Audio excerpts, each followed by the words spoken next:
ముందుగా నరేష్ గారు మీ దగ్గర నుండే స్టార్ట్ చేస్తాను. విజయోత్సవ వేడుకలపై ముందుగా మీ అభిప్రాయం తీసుకుంటాను.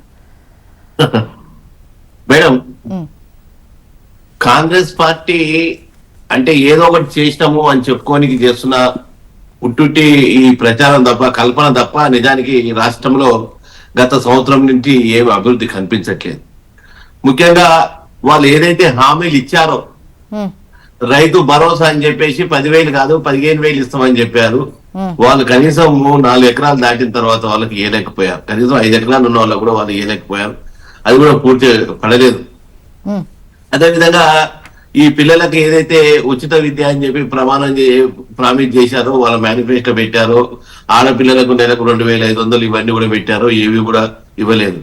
వాళ్ళు ఏం చేశారా అంటే ఉన్న ఆర్టీసీ బస్సులు అది పోయేది ఏం లేదు కాబట్టి ఎక్కడికి తిరగాని అని చెప్పారు తప్ప వాళ్ళు ఏం చేయలేదు మహిళల కోసం ముఖ్యంగా. అదే విధంగా ఇందిరా యోజన అంటారా, ఇంకేదో అంటారా, మరి వాళ్ళు వచ్చిన తర్వాత ఎన్ని డబుల్ బెడ్రూమ్లు కట్టారు, కనీసం సింగిల్ బెడ్రూమ్ ఇల్లు కూడా కట్టి ఇవ్వలేని పరిస్థితి వీళ్ళకు ఉన్నది. కనీసం గతంలో కట్టిందే టిఆర్ఎస్ ప్రభుత్వం చాలా తక్కువ అంటే వాటిని కూడా ఇంతవరకు ప్రజలకు ఇవ్వలేదు, అలా చేయలేని పరిస్థితి వాళ్ళు ఉన్నారు. రాష్ట్రంలో ముఖ్యంగా వాళ్ళు ఏదైతే అప్పులు చేసి ఆ యొక్క రుణమాఫీకి సంబంధించి తీసుకొచ్చిన బడ్జెట్ ఏదైతే ఉన్నదో దాన్ని కూడా ఆ 2 లక్షల వరకు ప్రామిస్ చేసిరో అది కూడా పూర్తి స్థాయిలో చేయలేదు. ఇంకా చాలా మంది అకౌంట్లలో పడలేదు. ఈ మధ్యన ఉప ముఖ్యమంత్రి గారి స్టేట్మెంట్ మనం చూసాము. మీరు కరెక్ట్ అకౌంట్స్ ఇవ్వండి, అంటే కరెక్ట్ గా నెంబరు అవన్నీ కూడా కరెక్ట్ ఇవ్వండి, మీ అకౌంట్లలో తర్వాత డబ్బులు పడతాయని చెప్పడం జరిగింది. అంటే స్వయంగా ఉప ముఖ్యమంత్రి గారే పూర్తిగా రైతు రుణమాఫీ కాలేదని చెప్పినట్టు అది క్లియర్ గా అయింది.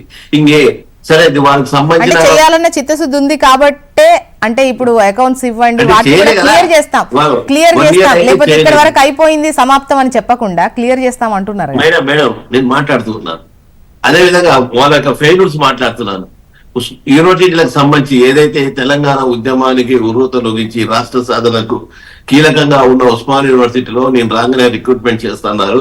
గత ఈ 1 year లో ఏం రిక్రూట్మెంట్ యూనివర్సిటీలో చేశాడు. ఈ మధ్యనే వైస్ ఛాన్సలర్ ఒక 3 నెలల తర్వాత 3 నెలలు 4 నెలలు పరిపాలన ఉంచి దానకిషోర్ గారిని పెట్టి తర్వాత ఇప్పుడు వైస్ ఛాన్సలర్ వేశారు. కానీ ఈ రిక్రూట్మెంట్ ఎక్కడ జరిగింది? అసలు యూనివర్సిటీలో ఈ రోజు ఘోరమైన విషయం ఏంటంటే 70% పైగా ఈ రోజు కాంట్రాక్ట్ బేస్డ్ లెక్చరర్లు ఉన్నారు. సో న్యాక్ గుర్తుండేది. సో ఒక ఉస్మానియా పరిస్థితి ఇది ఉంటే తెలంగాణలో యూనివర్సిటీల పరిస్థితి ఏంటి? దానికి అది మరీ ఘోరంగా ఉన్నది.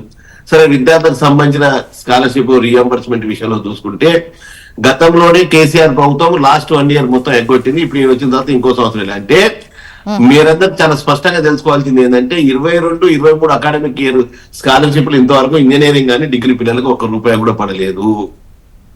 ఈ మధ్య కాలంలో డిగ్రీ కాలేజ్ పిల్లలు డిగ్రీ కాలేజ్ నరేష్ గారు ఒకటి అంటే చెయ్యాల్సినవి చెయ్యలేదా, అంటే ఇప్పుడు జరుగుతున్నవి జరుగుతూ కొత్తవి చెయ్యలేదనా, లేదంటే అసలు ఏవి చేయలేదనా, గతంలో అమలవుతున్నవి కూడా అమలు చేయకుండా ఇప్పుడు కొత్తవి చేయలేదు అంటే మీ అంటే ఓవరాల్ గా నేను చెప్తున్నాను మేడం.